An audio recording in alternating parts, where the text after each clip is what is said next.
یہ بادشاہ ایک ایسا قانون لاگو کرا جو کبھی بدل نہیں سکتا تھا۔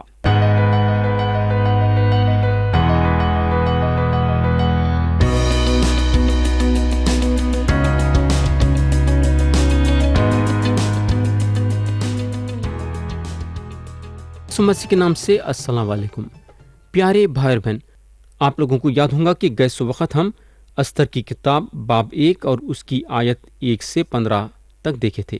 ہم پڑھیں گے آیت 16۔ اور مموکان نے بادشاہ اور امیروں کے حضور جواب دیا کہ وسطی ملکہ نے فقط بادشاہی کا نہیں بلکہ سب امراء اور سب لوگوں کا بھی جو اخشویروس بادشاہ کے کل صوبوں میں ہیں خسور کیا ہے۔ تو یہاں اگر ہم دیکھیں گے تو مموکان جو ہے وسطی کو خسروار ٹھہراتا ہے۔ اب ہم دیکھیں گے کہ آگے انہیں کیا بولتا ہے۔ آیت 17 اور 18 پڑھیں گے۔ کیونکہ ملکہ کی یہ بات باہر سب عورتوں تک پہنچے گی، جس سے ان کے شوہر ان کی نظر میں ذلیل ہو جائیں گے۔ جب یہ خبر پھیلے گی کہ اخشویروس بادشاہ نے حکم دیا کہ وسطی ملکہ اس کے حضور لائی جائے، پر وہ نہ آئی، اور آج کے دن فارس اور مادہ کی سب بیگمیں جو ملکہ کی بات سن چکی ہیں بادشاہ کے سب امراء سے ایسا ہی کہنے لگیں گی، یوں بہت حقارت اور طیش پیدا ہوگا۔ تو یہاں اگر ہم دیکھیں گے تو مموکان شوہروں کی طرفداری کرتا ہے۔ ایک آدمی ہوتے ہوئے مموکان ایسی بات کرنا ضروری تھا، کیونکہ شاید اس کو بھی ڈر تھا ہوگا کہ اس کی بھی بیوی اس کے خلاف آواز اٹھا سکتی ہے، اور اگر اٹھائی تو مموکان کی عزت نہیں رہیں گی۔ تو مموکان جو ہے اپنے بارے میں بھی سوچا۔ اب ہم دیکھیں گے کہ مموکان آگے کیا فیصلہ کرتا ہے۔ ہم پڑھیں گے آیت 19۔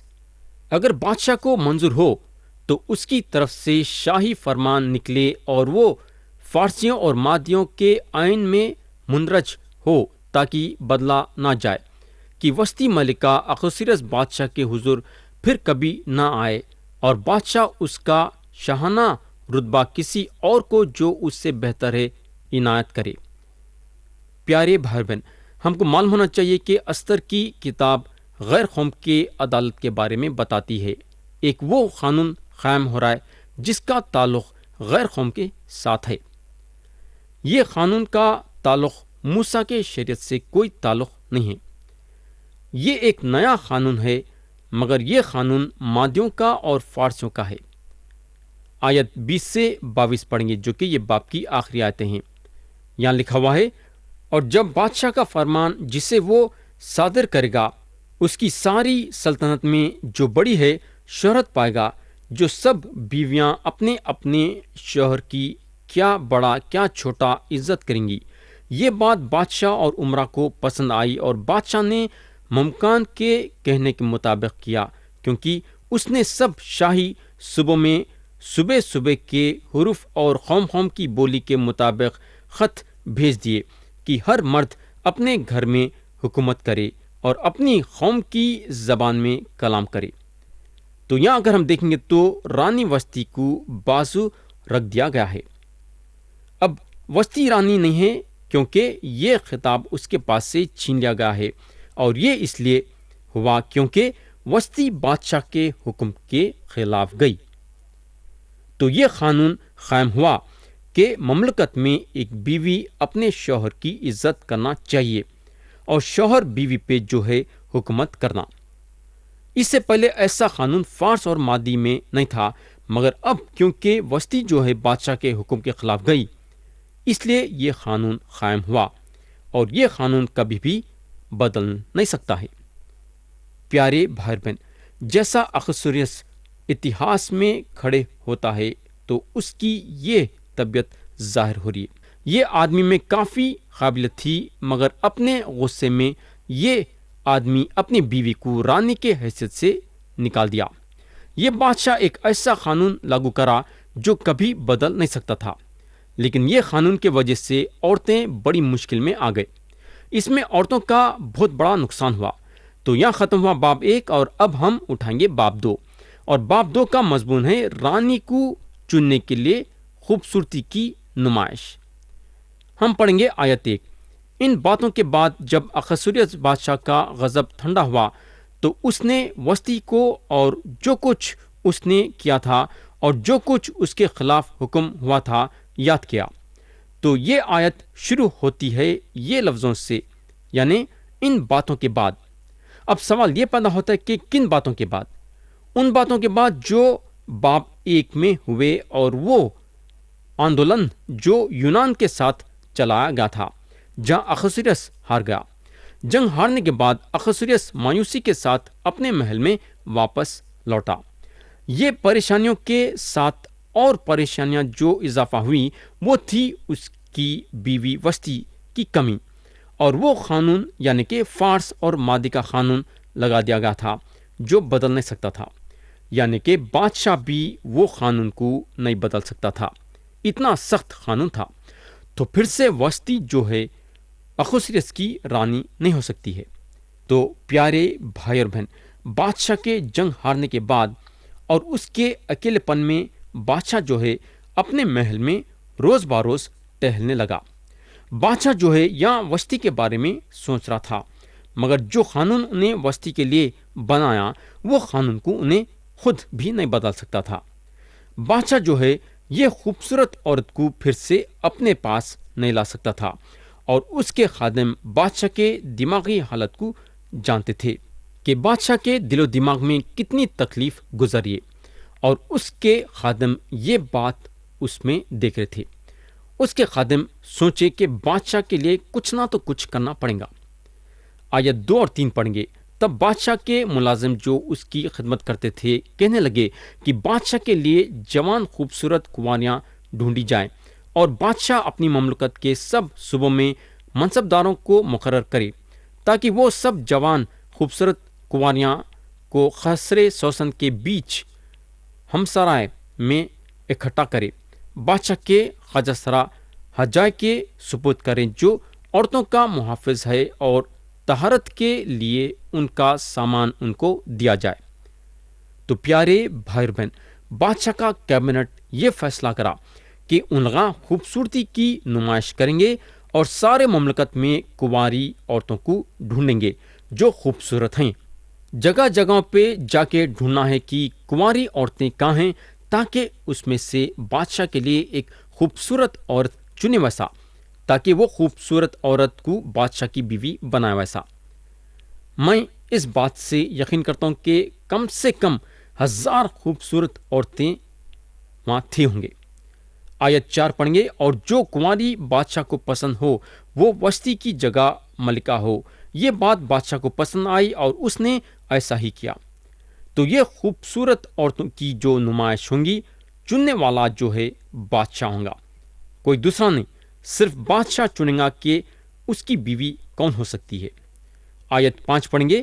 اور خسرے سوسن میں ایک یہودی تھا جس کا نام مردکی تھا، جو یائر بن سیمائی بن خس کا بیٹا تھا، جو بنیامینی تھا۔ تو یہاں ہم دیکھتے ہیں کہ ایک یہودی تھا جس کا نام مردکی تھا، اور یہ یہودی بنیامینی تھا۔ مگر اب سوال یہ پیدا ہوتا ہے، وہاں خسرے سوسن میں کیا کر رہا تھا؟ یہ یہودی جو ہے اسرائیل کے شاہی گھرانے کا تھا اور سول کے گھرانے کا تھا، اور یہ یہودی خسرے سوسن میں پہنچا کیسا؟ آیت 6 میں لکھا ہوا ہے، اور یروشلم سے ان آسیروں کے ساتھ گیا تھا جو شاہ یہودا یکونیا کے ساتھ آسری میں گئے تھے، جن کو شاہی بابل نبوکدنضر آسر کر کے لے گیا تھا۔ پیارے بھائی بہن، خدا اس کے لوگوں کو موقع دیا اپنے زمین پہ واپس پہنچنے کے لیے، جیسا خدا یسایہ نبی کے ذریعے سے پیشن گوئی کرا۔ خورس بادشاہ اعلان کرا کہ ان لوگاں یعنی کہ یہودیاں اپنے زمین کو واپس جا سکتے ہیں، اور جو جو خدا کے مرضی میں تھے اپنے زمین کو واپس آئے۔ مگر کئی لوگاں اپنے زمین کو واپس آنا نہیں چاہتے تھے۔ ان لوگاں جو ہے اپنے اسری کے زمین پہ رہنا پسند کرے، اور وہ اسری کے زمین پہ رہنا